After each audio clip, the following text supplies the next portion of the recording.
Hi, this is Sarah with What's Next with Sarah. And today I'm really looking forward to talking with Steve Kenny. So Steve is a musician, family man, a recovering, what would you say, addict, recovering something, uh, Addict, definitely. Yeah. businessman. Anything else you want to add to that?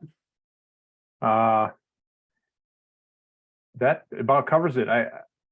I don't know which of those you just rattled off takes precedence, which is most important. When I hear a list like that, I think where does my focus go? And I juggle all those things. I guess I'm compelled to say because it's a hard truth, but my sobriety is the number one factor. This is something that took many extra years for me to grasp. It seems like it's a prioritization of something as simple as sobriety, because it is simple. It's just not easy, and Right. as many people have found out, but not making that the number one thing. So it's like, Yeah. what am I? I'm a sober person, because without that, I learned, for whatever reason, I'm the kind of person that can't function when using mood altering chemicals of any kind. Nice. Well, and the way I like to think of it is that you're multidimensional, right? You've got all those pieces to you, and they probably shift throughout the days, the weeks, the years on where you are at any one moment. And what you're saying is the big umbrella is your sobriety. Yeah, and Yeah. it starts with that, and getting that simple thing to the top of the list, and keeping it to the top of the list, is what took an extra like 15 years for me, from the point where I knew, and other people were telling me, but from the point where it was finally obvious to me that I had, a quote unquote drug problem. Well, let's talk about that story. So, I've known you what, 7 years, 8 years, maybe. Yeah, maybe longer. And I only met you after you had become sober. That's correct? true. So because sitting here right now, it's been almost 15 years since, Okay. as a sober person. So Okay. when I was talking about, and that's a strange, that number comes up again because the 15 years before that, so now we're talking about a span of 30 years. There's 15 years of suffering drug addiction, and knowing that I needed, that it was a problem and so forth, before I got sober, and then finally achieving sobriety and maintaining that for 15 years. But if you go back 30 years ago, before the shit hit the fan, Yeah. and throughout that first 15 years of struggling, it was this concept again that's the linchpin to everything. For me, for some people it might be more complicated than that. It's just, I can speak to my own experience.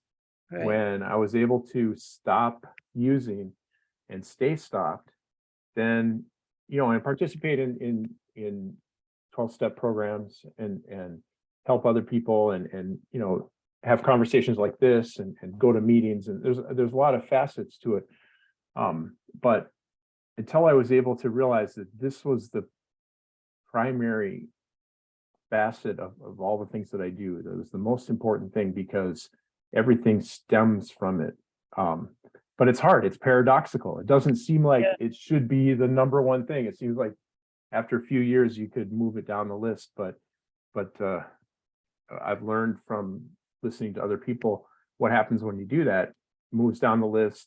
Next thing you know, because it is paradoxical. It doesn't seem like such a small thing and such a simple thing should be the underpinning of everything. But that's the disease of addiction, that for me it is. For other people it's not. They can take it or leave it. I know I've seen you enjoy nice beverage, an Yeah. adult beverage, and it doesn't seem like then you end up as a bag lady on the on the street corner, you know. So, yeah, so let's talk about that. So I don't know a lot about your life, but you were pretty successful. Were you always an IT guy?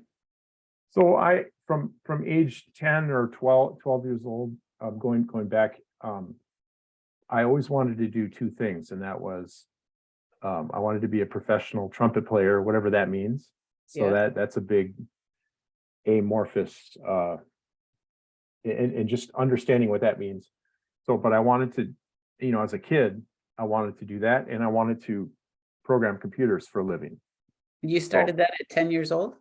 well, 12 years old. Oh, okay. And so in 1976, I wrote my first computer program, and Yeah. I was hooked, really liked it. And it was also in those years that I was first being exposed to the jazz idiom. And I had been playing trumpet for a few years at that point, and so I always wanted to do those two things, and I achieved some success.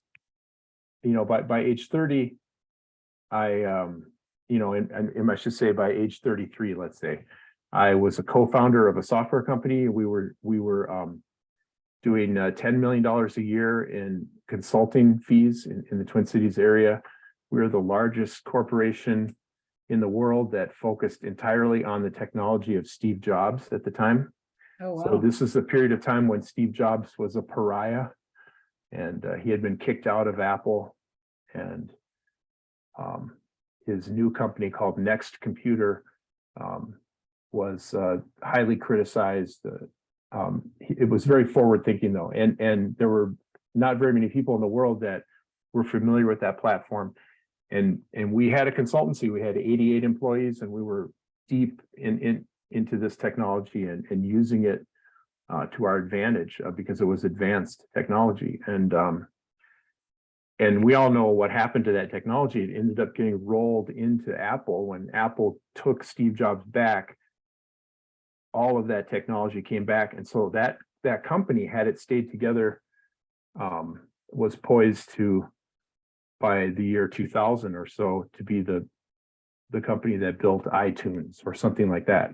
Then it turns out we didn't stay together, and it wasn't completely like I didn't destroy the company with my drug addiction. The company fell apart for other reasons, but Okay. the concept of that company falling apart and a number of other personal factors at that time, around 1997 or so, is when I was completely drug addicted by that point. And my reaction to the world not behaving according to my plans was to get high, and it initially in a non-self-destructive way, but then increasingly as the substances changed, became more dangerous. So what was your drug of choice at that time? So the one that took me down was cocaine, and specifically crack cocaine. Sure. So But you're in the 90s, you've got a lot of money, you're young, you're very Yep. bright, you've had a lot of success, things start shifting, your company starts changing, your personal life, things are happening, and you get very involved with drug addiction. yes, Were you still playing music? I was. I mean, so the drug addiction went back to the mid 80s, though, really. There was a period of time from about 1989 until, so that's the late 80s, from 1989 until 93, 94. I did LSD hundreds of times, about 900 times actually. You counted? And I did, yeah, I count things, like how many weeks have we played at the Black Dog, stuff like that. It was like that. So it's not a completely accurate number, but it's not inaccurate either. Sure. And so that sounds like drug addiction in retrospect. at the time, it didn't seem like it. It seemed like all of my heroes were into psychedelics, including Steve Jobs. You know, John Coltrane recorded one of his most famous records called Om under the influence of LSD. Tim And Leary. there was a lot of drugs around at that time. That was for sure. I mean, I guess there always are, but Even the founder of Alcoholics Anonymous experimented with LSD. I mean, this is kind of a little known fact. We know now in our recovery community that all mood altering chemicals are count when you're claiming sobriety, sure. and there's good reasons for that. There's brain chemistry and recovery related reasons why you don't switch from one to the other, why that doesn't work. But in my case, I was definitely a big druggie from the late 80s all the way in through the years of my self-actualization. Like you said, my music career took off. I was involved in co-founding this company, started a family, made a bunch of money. Everything was going good, and then I just kept taking it farther and farther. And as things started to not go exactly according to plan, I leaned more into the heavier drugs. And in 1997, there was an intervention. It was a lot more popular then. I think intervention is still popular because of the TV show, but the concept of taking a person who's struggling and creating this experience for them and their family and whatever. And in my case, it was Twin Cities jazz musicians, Twin Cities computer professionals, and my family. So 14 people assembled and had this intervention. And one of the things that I was claiming, I should have been on the TV show, but I was telling people that my plan to get off of crack cocaine at that time was to kind of circle back and use LSD to help recenter my spirituality away from the hard drugs. It sounds absurd. It sounds absurd to say it. It certainly sounded absurd in 1997, even though on this one point, I have been vindicated, because we are using psychedelics for some positive things. But that was one slight shred of and you know what, and it wouldn't have worked for me, because I don't think that therapy that's gaining popularity counts if the subject is chemically dependent.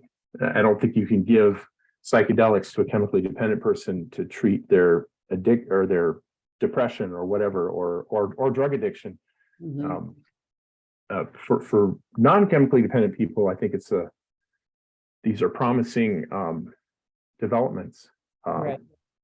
But yeah, in 1997, there was an intervention with all those people, and to me, and again, life on life's terms, dealing with the world as it is versus how you want it, which is something you and I have talked about.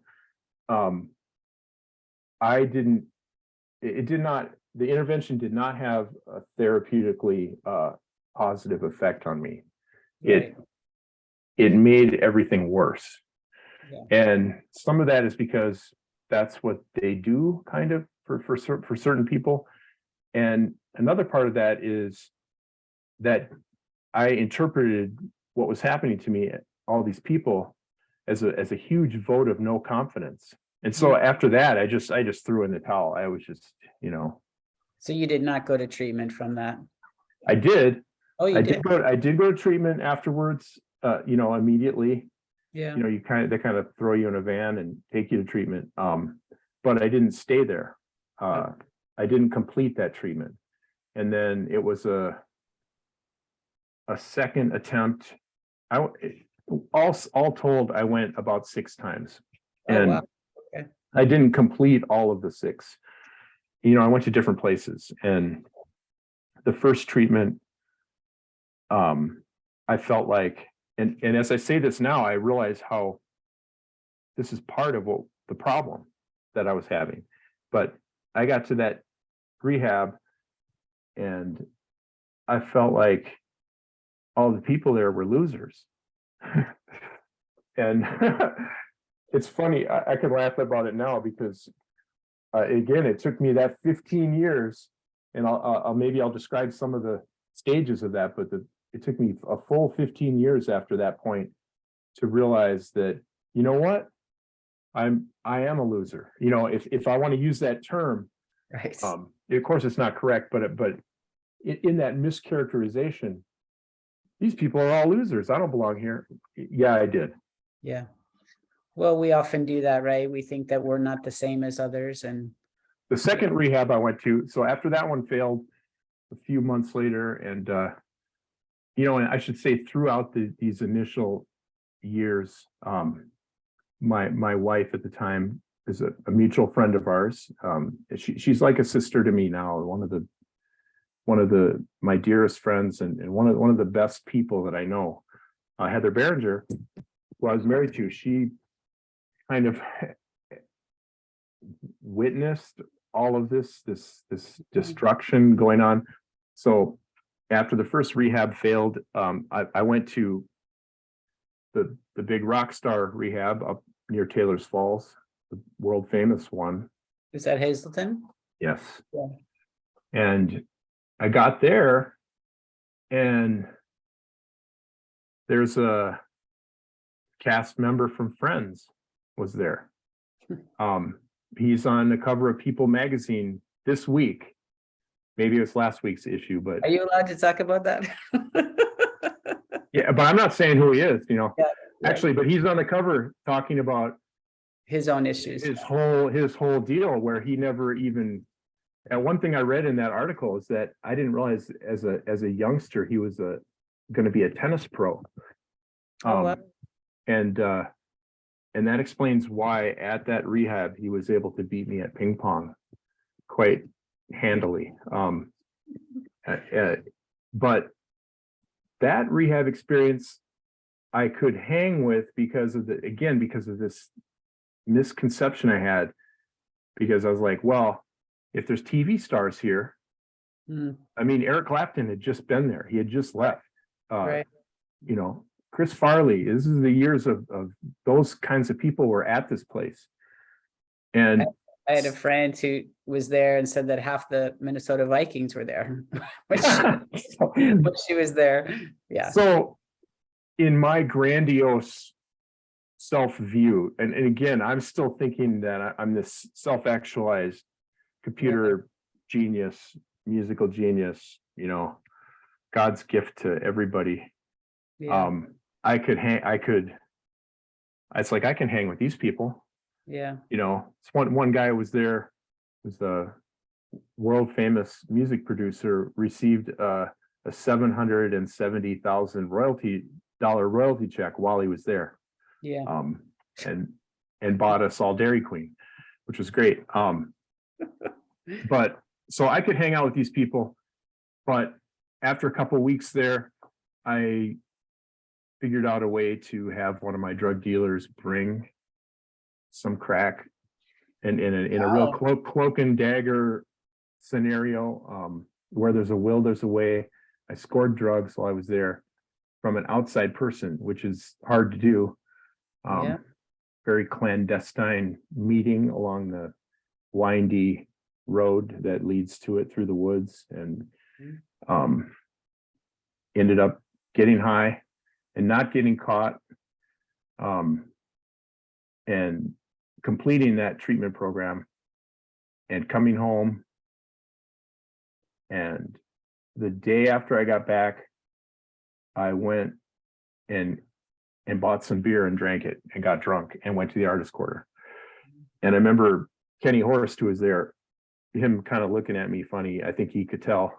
It was like, wow, welcome back. Seems like you're drunk. Whatever. But I was never a drinker. So, you know,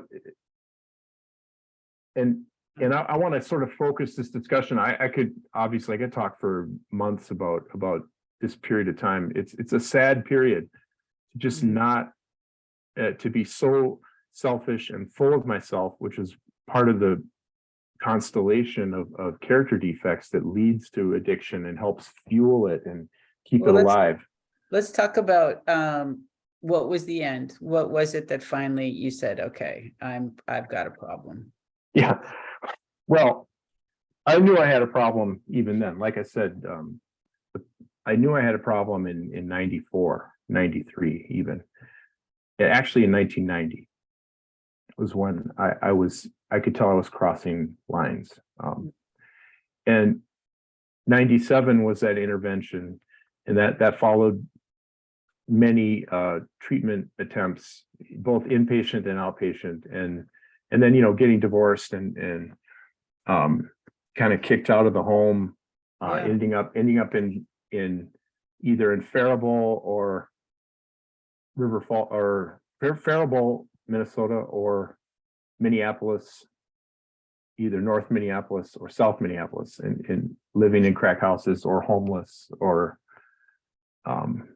Oh, you were just literally living in crack houses. yes, and for a number of years.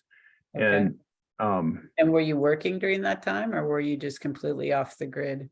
so sometimes I would have a job. The sad part about that was, I'll just recount one absurdity around that question. So at one point, I was very strung out. I was in North Minneapolis. It had been there for weeks, and living in crack houses, smoking crack, ran out of money, of course, and then you can make money by basically being a drug mule, so delivering drugs. And this is the beginning of where cell phones were an important part of the drug business, and not pay phones and not corners and not territories so much. It was not that there weren't open air drug markets and territories and violence around that, but it was drug dealers having customer bases connected by cell phones with delivery. So you can make a little money doing that. People would call in, they'd order, and you would run it to them wherever they were. Okay. And if I did that, and if I was able, and I had a driver's license still, later I didn't, but and I still had a vehicle, and later I didn't, so these things, they just one by one. But to finish the job story, after being strung out for those number of weeks, I walked into a public library and accessed their computers and used email and found 2 jobs as a software engineer. And just because my resume looked so good, right? I'd started a company. I was a computer genius. Also, and there's other factors. So I found 2 jobs, accepted 2 jobs. Wow. And then I randomly picked one to show up to. And when I got to that job, as soon as I got connected to their network and logged in, I sent an email to the second one saying that I needed a couple more weeks because my previous job is not done. I wasn't telling them that I was unemployed. I was telling them I'm a consultant, right? And that's how you could have a resume where you had a 6-week stint or a 1-week stint. I'm consulting. And this is before the over professionalization of human resources as well. You couldn't get away with that today because everybody's more connected. And so I went to the first job, told the second job I needed a little bit more time. They were happy. They're still getting their tech resource. And I worked at the first job for a few weeks, got a paycheck, went and got high, missed a bunch of days of work, got fired. And when that money ran out, I went back to that same public library and contacted the second job and said, "Yep, I'm ready. I can be there on Monday." And then I showed up at the second one and completely strung out and worked there for a while. None of those jobs I held for more than a month or two. There might be one exception where I worked for almost a year at one place, but But yeah, so sometimes I had a job, and that helped. All the money went to drugs. If I worked a job for more than a month, the state of Minnesota would come in and start garnishing. They would discover I could get like one or maybe two paychecks before the wage garnishments would start. And then For your kid. for child Yeah. support, and I owed, Yeah. horrific amounts, and I didn't see it as my inability to grasp the personal responsibility of that. I had no trouble bringing thousands of dollars to the dope house, Right. and for a few minutes feeling like some kind of pimp or whatever, in the parlance of our time. Yeah. Not an actual pimp, but the way Snoop Dogg refers to pimping, let's say. And I could do that. I could drop that kind of money and feel good about it, but I couldn't square in my mind that my responsibility of supporting my children, that didn't seem like a good use of the money. And were you seeing them at all? Say again? Were you seeing your kids at all at that time? Yeah, not very much, mostly abandoning them. Mhm. I wasn't prevented from seeing them by their mother, but it, I'd either be too strung out, or Right. it was just a bad part of the disease. And then of course that made you feel bad. I found out later in sobriety, it wasn't that I was a sociopath. I was hurting myself emotionally by that neglect and abuse. It's a form of abuse. I was abusing my children by abandonment, and and it was hurting me too. Good thing in recovery, in sobriety, I found a way to understand the joy of of making the support payments, of taking care of responsibilities, of paying.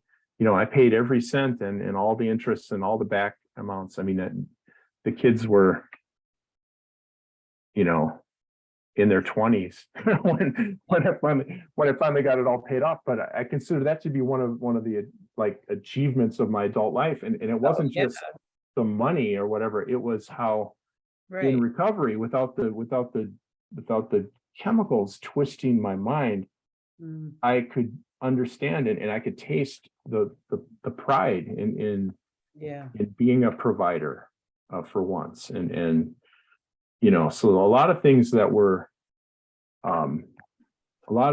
hard to comprehend or digest as an addict, as an active using addict.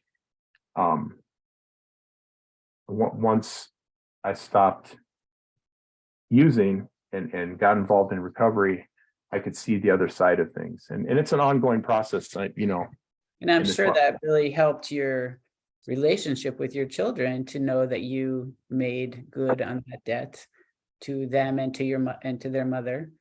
I mean, that I think that is a factor. To their mother's credit, I don't want to over glorify her sainthood, but definitely she didn't try. There's a place in heaven. Yeah, she didn't that wasn't kind of on their radar, the fact how much of a deadbeat I was, Nice. which is good. That's nice. Yeah, that is good. But more the reversal of the abandonment is what they felt, is that as a sober person, I was around. I moved to River Falls and stayed and remained a steady presence in their life. And that's been rewarding. Are you originally from River Falls? No, I went to high school in Stillwater. I'm okay. Stillwater is my hometown, even though I was born in Los Angeles. Okay. And our family moved here in 1974. I was 10 years old. So a couple years before I started playing trumpet and programming computers. And the reason that all happened was the great public schools in Minnesota. Stillwater School District number 834 had Yeah. a great music program, and they had computers, and computing resources for kids in the 1970s. Yeah. And I'm not the only one to come out of that experience with a big software career, out of that school district, and also a music career. Butch Thompson, who just passed away, the Yeah. world famous clarinetist and keyboardist, is a graduate of Stillwater High School, and he and I briefly had the same band director. So the Mm. same band director who was brand new when Butch was there, name was George Regis, Mhm. was still there at the tail end of his career when I went through there. Right. And then he retired when I was a junior, actually, and I met, and the people they brought in were equally as good. Wayne Feller and other people who were great music teachers, and there's a great math and physics teachers there. That's a tangent, I guess. Stillwater High School, yay! Go So Ponies! let's talk about how you ended up in prison. So a little technicality that this is kind of a joke is that it wasn't prison, it was just jail. Okay. So, but it's not like, it's like, at least I didn't go to prison, Mhm. because if your sentence is less than a year, you typically don't go to prison. You serve that time in county jail. And in my case, my whole incarceration, I was presumed innocent because I was being held before court proceedings that would ultimately determine my guilt and then sentencing. And so what happened in my case is I was in Dakota County Jail for Mhm. 126 days. And each of those days, it was a 100% certainty that just once these court proceedings happen and so forth, I'm going to go to prison for 48 months because of the charge that I had and the mandatory minimum and Mhm. so forth. And so every day of that 126 days was just waiting to go to prison. And Mhm. that is a level of fear that finally broke down my ego enough. And going back to the beginning of our story, when I went to that first rehab and I thought all those people were losers and I didn't belong there and whatever, it's like in the process of sitting there in jail and realizing and listening to people tell their life stories, and I was like, I am 100% where I need to be. Wow. Exactly. And this is this and so what happened is a bunch of court proceedings. I remember one in particular was in the middle of March. So I was arrested December 13th. Okay. So held, no one would bail me out. No one in my family would bail me out. Oh, how It did was, that feel? I was insulted by that, of course, at first.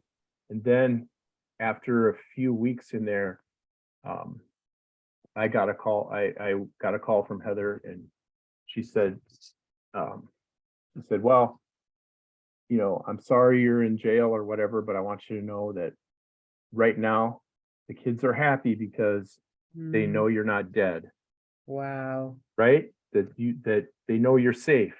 And then she said the zinger, she said, I hope you take this seriously, this chance for sobriety. And that kind of sunk in, that the realization that at that stage of the progression of my disease, Mm. getting arrested and detained and forcibly made sober Right. was an opportunity, was because there I wasn't able to do it myself. It took at that point, how many more chances was I going to get?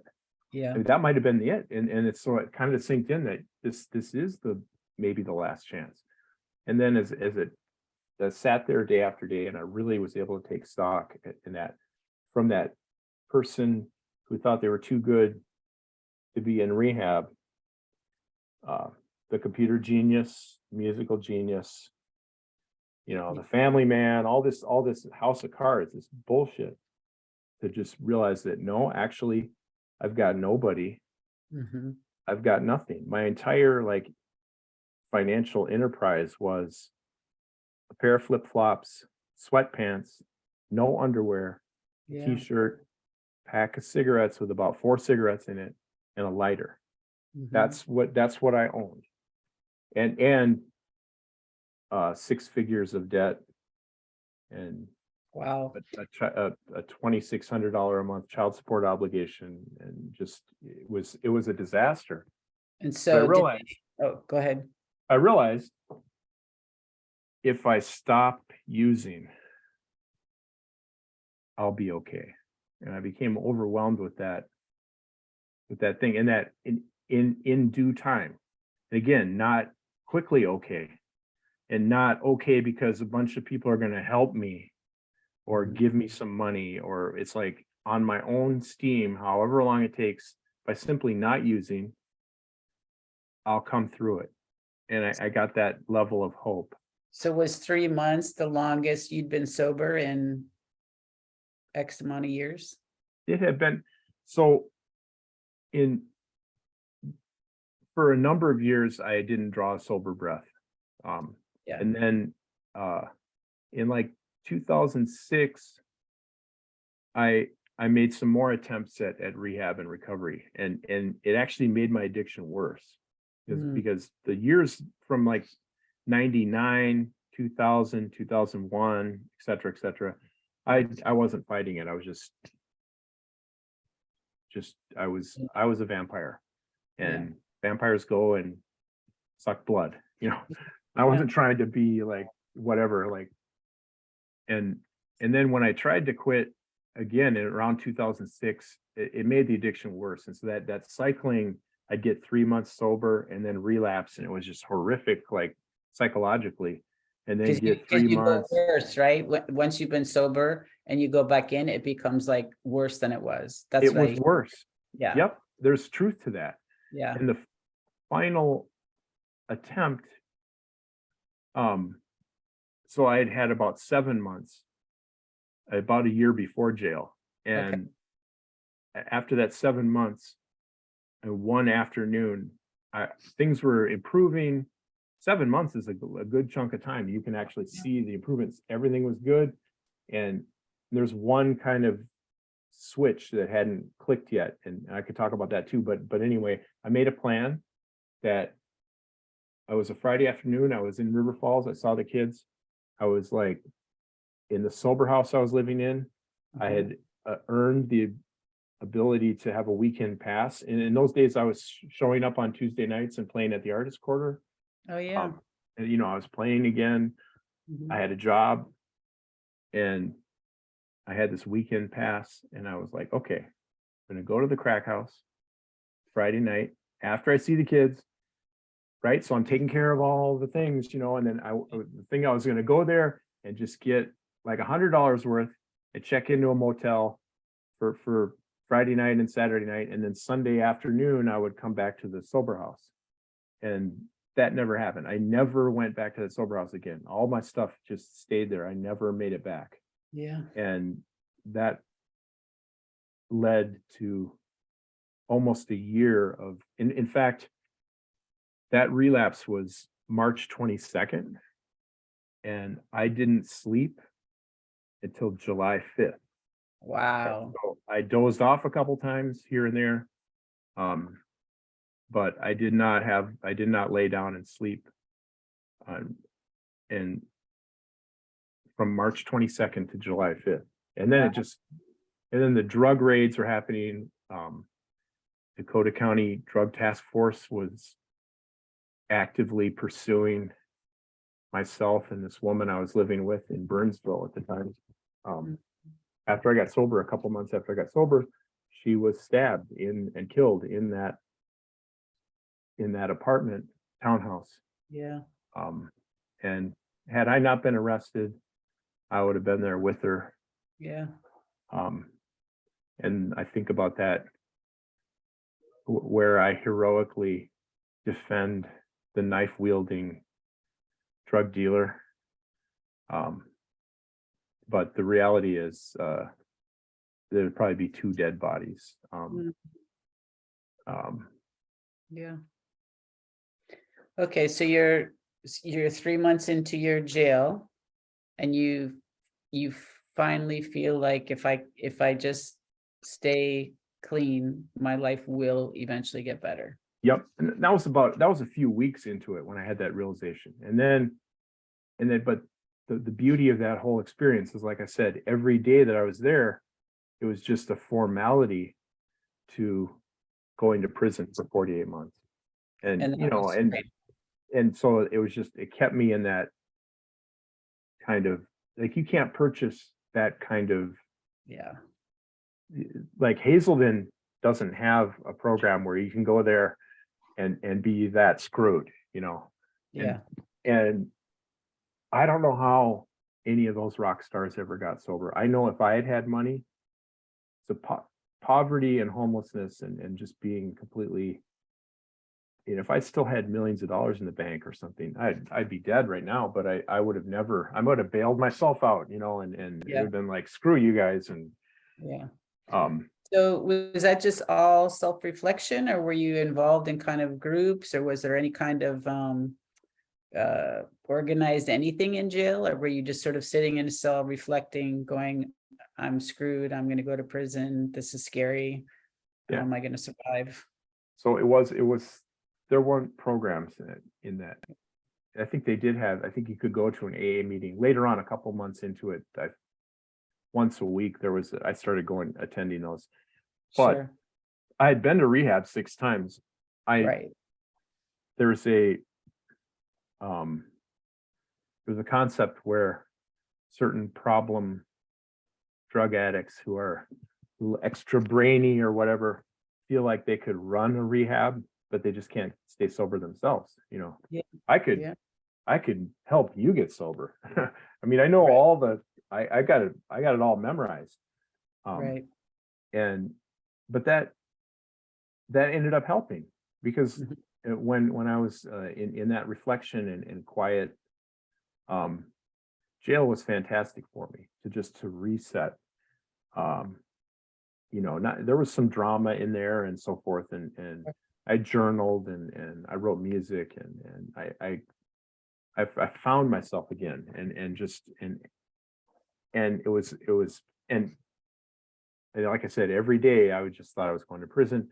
On the last day, um, there was a court proceeding in the middle of March, and I knew a lot of information would have. I was waiting for that one in particular, and so it's February, counting the days in February, and I'm excited that it's going to finally be March, right? Mhm. Because you're getting into that, and I learned it was a leap year. Oh, right. so that sucked. It's like a whole nother day. Yeah. Which What a probably, year for it to be leap year, right? yeah, Just waiting yeah. for March 15th. So March 15th came, and it turns out that was a letdown. And then the next court proceeding was April 16th or something. And when I got to that one, my older brother swooped in and got me an attorney. So that could, took time out of his schedule. He was like starting companies and working for the State Department, and he flew in, took a whole day to like go to the jail and visit, and he found me an attorney, and this attorney worked out a deal. Basically, when that final court proceeding happened, I walked into court, and the judge said, "Mr. Kenny, we consider you a significant threat to public safety." And that's how the proceedings started. And I thought, oh shit, you Yeah. know. And what it boiled down to is one of the drug raids that had occurred before I got arrested involved the whole Dakota County Task Force, lots of vehicles, many, many, many thousands and thousands of dollars of lab work, because me and my partner at the time, who I said was killed later, we had run out of drugs completely, and she had organized a hair color party with some of her friends. We had a bunch of girls over there, and this relatively famous but drug addicted hair colorist from New Orleans that I knew was there and did foils for everybody, colored all these girls' hair. So then, and so you got all this like makeshift hair color shit and foils and all this shit. And when the cops came in and raided us, they just assumed this was a drug manufacturing operation. So they didn't find one molecule of cocaine in that place, but they could only determine that after they did all that lab work and all this stuff. They thought, oh, it's a major drug manufacturing going on here. And so but they did find one crack pipe outside in my girlfriend's car. So they said, if I plead guilty to possession of that crack pipe, so they can attach all of that lab work and police activity to a conviction. And then of course my other charge, which was I sold to an informant. So the thing that was getting me the 48 months was a second degree drug sale. So if they said, you're gonna be convicted of that, but if you also plead guilty to this other possession charge of this crack pipe, which was not in your possession, then we'll let you go with time served and 10 years of probation. Wow. And because they had brought an expert in to interview me multiple times, and they said there's a 100% chance that this inmate will reoffend. So it was no skin off their back to give me probation, because they just figured it was a matter of days or weeks. They'd scoop me back up. Then they'd have me for 3 felonies and I'd be gone. I'd be in prison right now.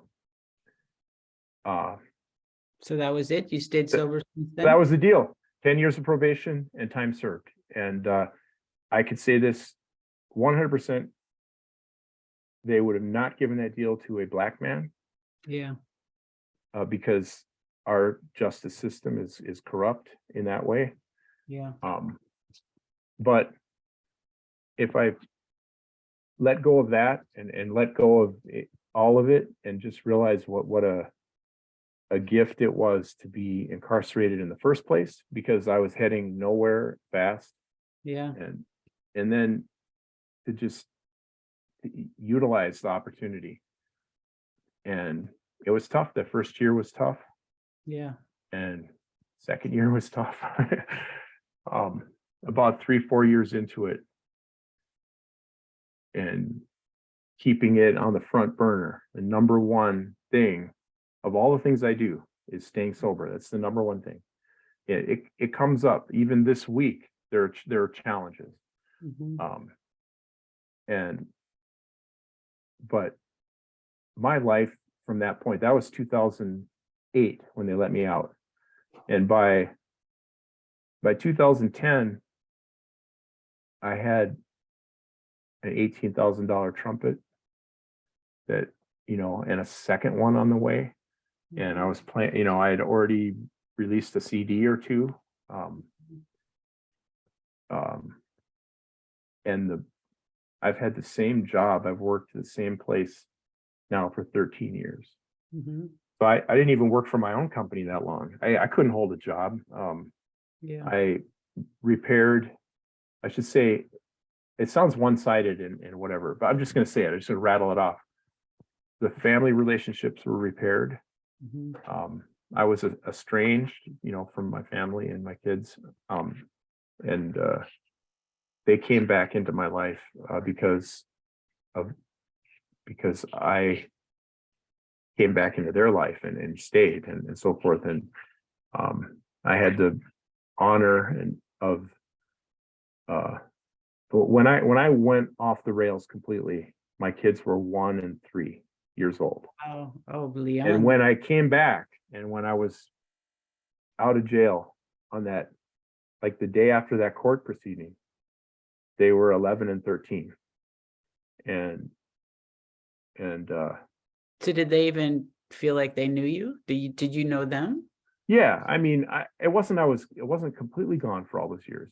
I mean, so, but any amount that I might tell myself, oh, it was okay, that's still lingering Yeah. bullshit of minimization of the child abandonment. I mean, I convinced myself that since I'm not the typical wife beater wearing Right.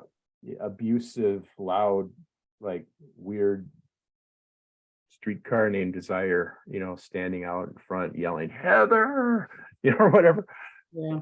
Stella, since that wasn't me, I could just ignore any other forms of abuse. But abandonment, there's abandonment in my life. Some of my issues stem back to abandonment perpetrated on me. Of course. Yeah. And so I guess I passed that on. I didn't. Did you ever I'm discover what it is that you were running from? So I do insist that it started innocently. Mhm. It started out as I like to get high. Yeah. I appreciate the kind of the art, and not a big drinker, but like psychedelics and marijuana Yeah. and drinking. But it's the how it made me feel creative and Yeah. I was trying to do big things, and all my heroes were involved in these chemicals. I felt inadequate as a suburban white kid trying to be a jazz musician, so I needed to be all fucked up, Mhm. to pull it off somehow. Oh, so that was part of it, the music scene. Absolutely part of it. But I'm not saying that other jazz musicians made me do dope. No, no, no. Once I excel at things, right? So uh drugs and alcohol is a terrible thing to excel at, as it turns out. Yeah. And so yeah, it started out innocent, but then as the disease progressed, it exposed emotional trauma that had been there. And then of Right. course, living that lifestyle is traumatic. It just feeds on itself. It's just a nightmare. And I think people, kind of regular people, have a hard time understanding that being very intelligent, having a fair amount of money, being very creative, not having sort of the constraints of everyday life is a lot harder than people think. Like The smarter you are, the worse it is. it's hard to feel sorry for those people in a way, but at the same time, I think there are some real challenges to when you're your own monitor and Yeah, you don't have to be sort of answering to anyone. You have to have that internally. And so many of us, especially at a young age, don't have that. and plus all of those characteristics. If you take a person with those things, and unless it's inherited wealth or something, and that's a whole maybe another category. But the self-actualized people Yeah. are, maybe they have some extra brain power. Yeah. And I know from my experience in 12-step recovery groups, there's no dummies Mhm. in recovery. They're all brilliant on some level, but it's killing them. And I was a classic example of that. I mean, I had my retardations, Yeah. maybe that you could point to. I'm a very late bloomer and stuff, so I wasn't emotionally an adult until it was too late, and Mhm. then by then the addiction had taken over, and Yeah. my actual adult, like experiencing life as an adult, didn't start until my mid 40s. Yeah. But these people, this person any gift that I had, it was worked against me in the process of drug addiction. And in all the things you like, I learned to play the trumpet and learned to improvise jazz on the trumpet, and that's a pretty daunting, that's like becoming some kind of karate, attaining some level of karate mastery or something. It doesn't happen without dedication and Yeah. daily pursuit. So I'm perfectly capable of pulling myself up by the bootstraps, of being disciplined, of understanding delayed gratification, of, et cetera, all these things. None of that. And you're right. Common folk that that don't understand the paradox of addiction. Yeah. They're just like, what's wrong with you? You're a disciplined person. Yeah. How did you practice that trumpet every day for hours and hours? I mean, I played the trumpet on my wedding day. Mm. On the day both kids were born, I found time to practice. Now, maybe that's why I'm divorced, but no, not to make light of it, but Right. I understand how dedication and perseverance, all of that stuff, but that when you try and apply that to addiction, it backfires, because the solution to addiction, paradoxically, is surrender. It's not more discipline, Right. it's surrender. Right. And that's a concept I don't expect anyone to like believe or whatever, because I know myself, Mhm. it took me the longest time to Yeah. believe it. And I was in the middle of it, and I didn't believe it. And also, it's a disease. So does what keeps you sober now? Does your playing the trumpet? It's your family, it's your memory of what where you were. What is it that keeps you sober now? So that's a great question. It is, of course, all of how good my life is now, and just the comparison. So I stay in touch in my mind with how bad it was. And that's one of the functions of participating in 12-step groups and working with people and doing some public speaking and attending these meetings, is that you stay in touch with how it was in your own case. And I just, for me, the comparison to my life now, and this is the life I always dreamed of. Oh, nice. Yeah. I mean, completely. And and it was yeah, so that is part of it. And then keeping it on the front burner. I excel at things. I get obsessed with things. I can give an example just from the last couple of years where I picked up a new thing and have just gone nuts with it. It's the sport of pickleball. Oh, yeah. And if We you called it haven't, paddle tennis in my day, but yeah.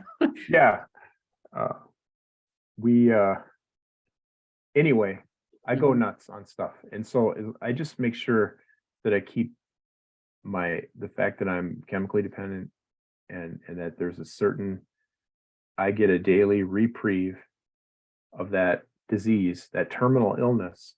I can stave it off one day at a time by keeping a fit spiritual condition. And Mhm. what I just rattled off is just some core language from what we say in recovery, is that you get a daily reprieve of this disease by keeping a fit spiritual condition. So I keep myself spiritually grounded. Mhm. I'm an atheist, Mhm. so my spirituality is of my own construction. But I stay fit spiritually, and then I keep involved. I keep the recovery concepts on the front burner, and I don't listen to the voice. I'm creative. I could cook up a scenario where it would be okay. Yeah. And I don't listen to that voice. It's interesting. I think a lot of atheists have the hardest time finding sobriety. Yes, they do. And, you know, in my day, the thing about LSD and mushrooms is that it opened your awareness to the fact that there is so much more. And this is what so many people struggle with. And so I can see why those studies are helping people who have depression and things, because it opens them up to see that there's much more to life. Yeah. And whether you call that God or spirit or whatever it is that you call that, that is in fact the thing that is happening with that drug. I'm not endorsing it one way or the other, but I find that to be a very interesting thing about that. It's so true. So I my tell my son that I'm like, you know, there's easier ways. There's easier ways to get in touch with that. For instance, meditation, you know, there are easier ways to get that feeling. it's so true. So I'm glad you said that, because it's like I did LSD 900 times, Yeah, right? So I was searching for something. I always wanted to be deep. yeah, I always thought I wasn't, for yeah, whatever reason. So I was probably wrong. yeah. Um, Yeah, and I'm not going to name the person, but somebody who said to me, like, we are talking about it, and I was talking about, you know, kids in high school, and he said to me, why would you want to put yourself through that again? And I had the same response of like, yeah, I just remember those times, like waiting for it to wear off. so that wasn't my experience. I dug it, you know. Yeah, I thought I was clearly some 900 kind times. of a yeah, I thought I was some kind of a shaman, you know, like Mhm. whatever, you know, but Yeah, and and there were some bad trips in there, you know, but not that many, a few, yeah, but all related to dosage, the incorrect dose. But anyway, I found in recovery that there's other ways to get there. And I, I'm a spiritual person now, in ways that I never was as a scared shitless 25-year-old, you know, yeah, like all fucked up on LSD. yeah, Um, as fun as that was. yeah, And the other thing is, in my case, they call this junkie pride or whatever. So, but I'm it's this controversial thing I'm about to say, but one of the ways that I stay sober is whatever like drug using bucket list there is, I I did it all, you know. And so yeah, I'm not proud of that, but there's nothing left. There are no more boxes to check off. I mean, it's just like uh, yeah, you know, it ran its course. And then by the time it ran its course, and the same thing, if you read Tim Leary's autobiography, it's called Flashbacks. It's a great book. It's kind of a little bit of a Hollywood who's who. So mhm, some parts of it aren't that deep, but the overwhelming thing is how he it talks about his whole life, and at a certain point, he came to the realization that he was just a junkie, mm, right? That it wasn't. I mean, it started out as kind of a religion or whatever, and it ended up being straight up drug addiction, yeah, and I had the same. I mean, unfortunately, had the same path, and once my goose was cooked, I mean, I was afraid to do psychedelic. I mean, when I was smoking crack, I was afraid to do psychedelics because what if that made me look at my life, you know, yeah. because it had gotten so bad. It's like the last thing I need is a to sit down and ponder all the shit that's hit all the fans, you know. I mean, I couldn't even. And so at some point you were actually aware of that. I knew, I Yeah, knew my life was a disaster. yeah, I tell a story. This is true, where um, at one point in Faribault, there was like a dope house that I was living in partially, but also there was abandoned vehicles on his property, and so mostly I spent time in the abandoned vehicles. I was homeless, and especially when we ran out of drugs or when there was no drug delivery activity to do or whatever. And I remember turning on the radio and hearing the Jazz Image. It was a Saturday night. Lake Hammond came on, and it was great. And they were playing a band called Departure Point that I was a member of or had been. They were playing a part of this recording that we made. I had recorded with Bobby Peterson and Pete Whitman and Jeff Rainier and some other folks, and they were playing part of that recording.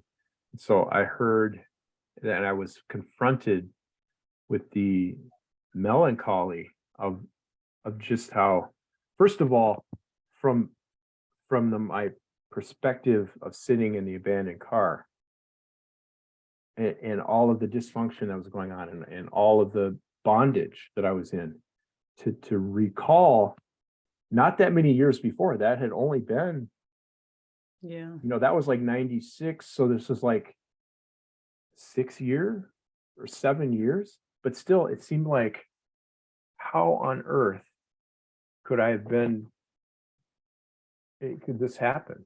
This is the same person here that's here in this car right now, hearing of this other person. I mean, and how could I ever get back? It wasn't even feasible to get back to that. Like, I'm not going to be in a jazz band ever again. I mean, I didn't even care. I didn't have a horn, or I hadn't played trumpet in 5 or 6 years. It was about, am I going to ever have a driver's license? Or will I ever have a shitty apartment somewhere? It wasn't about owning a house and a software company and playing on the radio and all this shit. I mean, just absurd. And when I stopped using, I shouldn't say when I was forcibly stopped, and I received the message that this was my last chance, probably, and I stayed sober. Then 5 or 6 years after that, I was on the radio again. So, time is such a strange thing in that way, isn't it? It's amazing. And the universe has been very good to me. Nice. You don't get, people don't deserve a second bite at the apple. And I definitely bit off more than I could chew initially. And,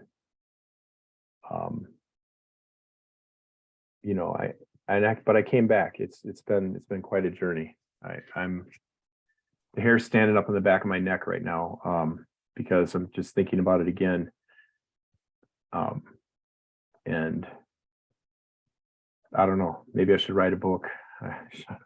Well, I'd like to say that I didn't really know you. I do remember the first time you walked in the Black Dog with is it called a flumpet or something?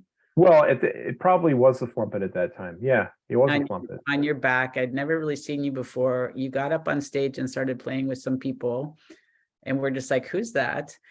And at some point, I don't know how much longer that was after that you came with the idea of starting Saturday Night Jazz at the Black Dog, which, of course, I later found out you tried that everywhere and no one wanted it. No one wanted it. But for you and I, it worked out really well. And it was something very beautiful that you brought to my cafe. And I really appreciated that the way you talked to homeless guys out in the streets, that you were with the other musicians, that you were with our employees, that even conversations that you and I were able to have about difficult things. I always felt that I could say whatever to you and you listened and we communicated around different things. And I'm really happy that the universe kept you alive through all that. I just would like to say that, and I do appreciate that about you.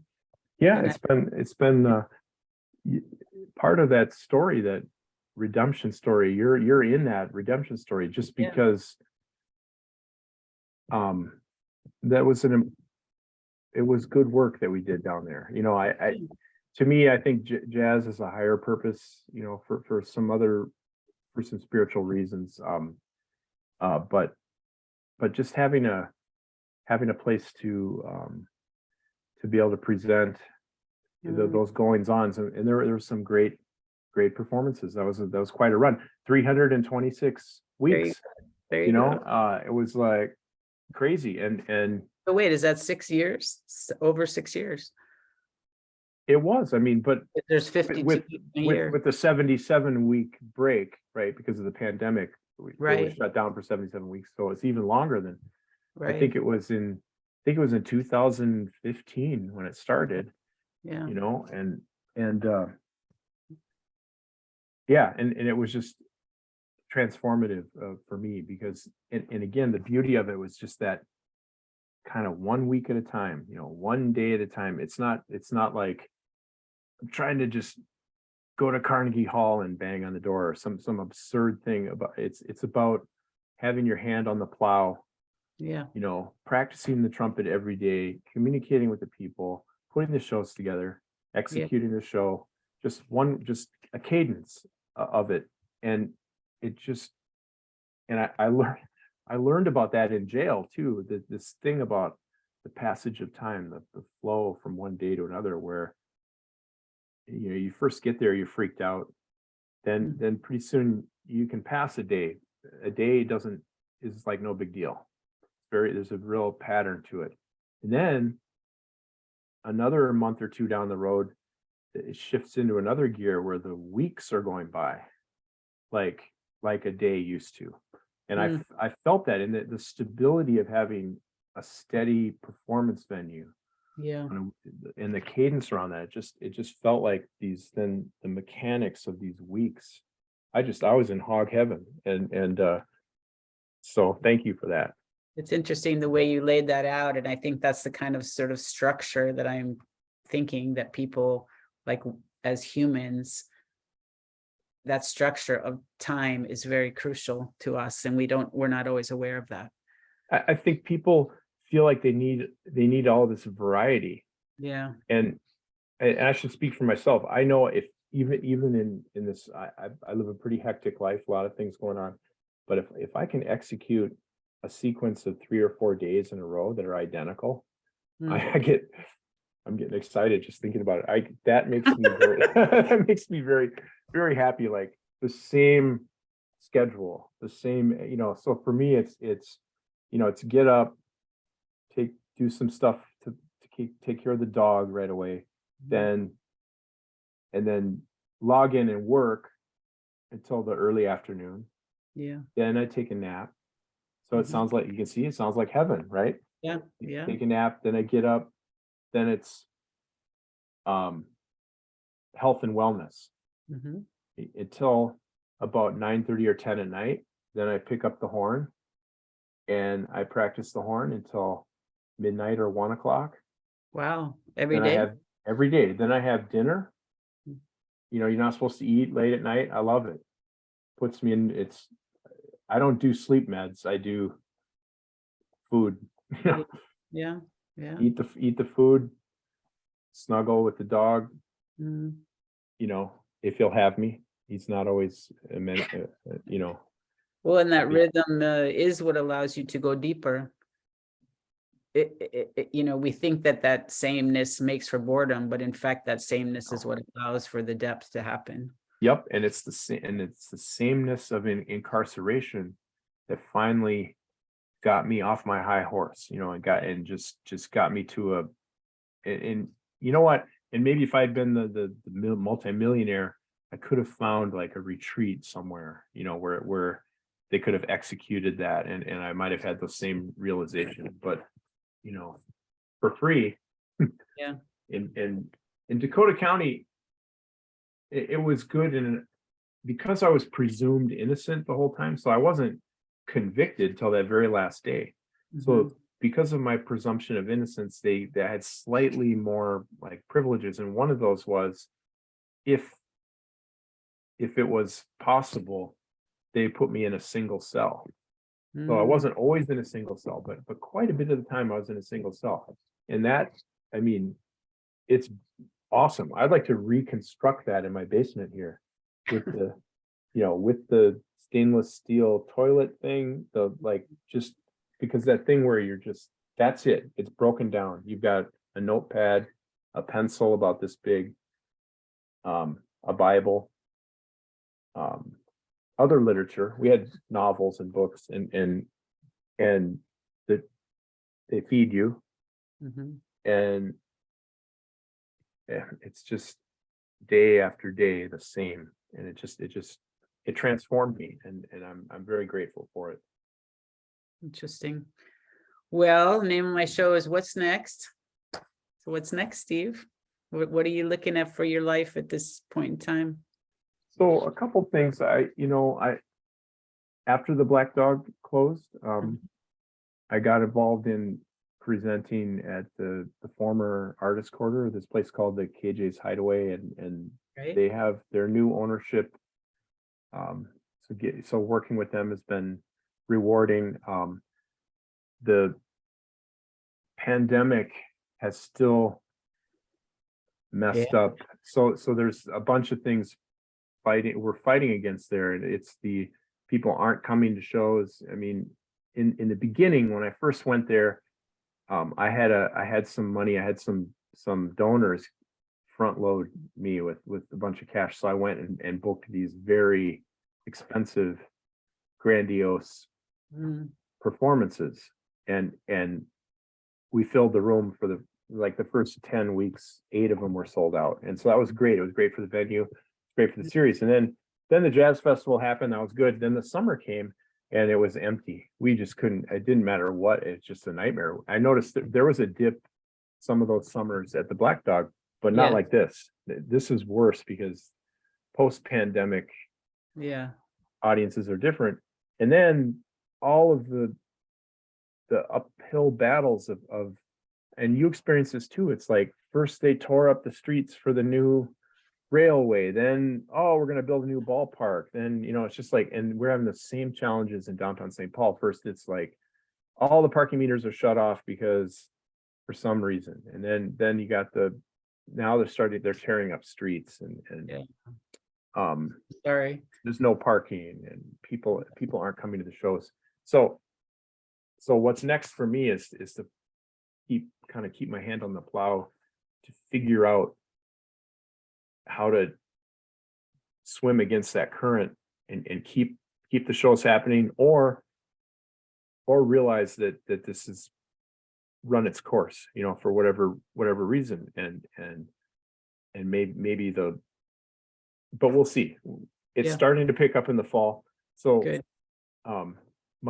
this weekend my quartet is playing. We released a record in 2018.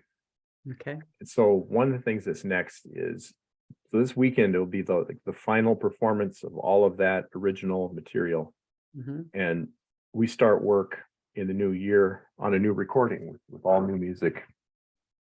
And so I'm going to go through this again. I'm going to compose and record, I guess, a CD, for lack of a better term, and release that. And so that's a big thing coming up. And play more pickleball too. Sounds good. I've got a tournament this weekend, and Oh, nice. my it's been good for health and wellness, a little bit tough on the joints. No. We're all feeling that, unfortunately. Well, it's weird. I overdo it. I yesterday I was out there for 6.5 hours, Wow. and at the end, and so some mornings I get up, I'm in real pain. Bottoms Mhm. of my feet are in my joints and everything. And then I just think to myself, no, it's not that the feeling, exertion through of positive self-actualizing behavior shouldn't be interpreted in the same way as like a disability, right? Mhm. So suck it up, buttercup, and Mhm. I guess I like the pain. I'm a glutton, is what I'm trying to say. In some ways, I think weightlifters can appreciate this, that if they feel sore, they know they did something good in the gym, It's on some level. also, I always tell people, I mean, there's really a lot of pain in the world right now, and that's just how some people prefer to process it. That's just one way to allow yourself to feel that pain, is through your body. And Yeah. I'm trying to not suffer it, Right. because it's self-inflicted, and not self-inflicted because of I mean, it's self-inflicted through the pursuit of something. Yeah, not through masochism. Right. Yeah, or something. Yeah. And so But it helps us feel alive. no pain, no gain, right? I know that's like Yeah. crazy talk. But yeah, do I have a future in pickleball? Probably not. I discovered it a little bit too late in life. Well, don't they have like the 50 and over? They do, and for me, it's more like the 60 and over. When Yeah. in April, I'll be 59. Okay. And if you're 59, you can play in the 60 and older. You scrape it, you can register for those tournaments. So next summer, if I wanted to go somewhere grandiose and play in a big tournament, I could. And there was an age bracket. A lot of these tournaments I'm playing in, there's not enough people for them to do skill level groupings and age groupings. There's already, I'm not a pro, right? So there's, as good as I play or whatever, there's people that would just wipe me out. I couldn't get 1 point, from against a pro player. So they have skill rankings, and they try and match us. And mostly this is recreational activity. But because I'm a drug addict, I think a magical thinker. I catch myself thinking like it really matters what, like this weekend in this tournament coming up, like it matters if I get the gold medal or not. And I've won some of the tournaments, and other tournaments I lose, and I get all crazy about it. And then afterwards, I just think, again, the universe has been very good to me. Like, after all the shit I put myself through, I'm out there competing. As in an athletic pursuit, which I should be in a wheelchair or dead or whatever. And so it's just and on the way to these events, and in the middle of those events, that level of excitement when you're playing in an actual, like, competitive, somehow it just triggers. It's just like combat or something. You can't manufacture that level of adrenaline. Yeah. Working for it. Just love it. So we'll see. I'll let you know. Maybe I'll win the gold this weekend. It's a big weekend. I got the tournaments all day, both days tournaments, and then I got the gig. And then your Saturday gig. night. So people can find you at KJ's Hideaway Saturday nights. Yep. And I don't play every week. I you're there. I'm there every week. I MC the show. I curate it. About once a month I'm on stage, maybe slightly more than that. Okay. Yeah. This coming weekend, Halloween weekend, I'll be there with my quartet. The show starts at 8 with a warm-up group called the Blue Ox Trio, and then my quartet. And I'm excited to it seems like we've had good ticket sales already for this weekend, so that's good. Yeah. Well, thank you, Steve. It's a pleasure. I appreciate your candor, and I appreciate our connection and our relationship through the years. So thank you. Yeah, more to come. Yeah, sounds good. Yeah. Good luck, Sarah, and thanks for calling me. Thank you. Bye.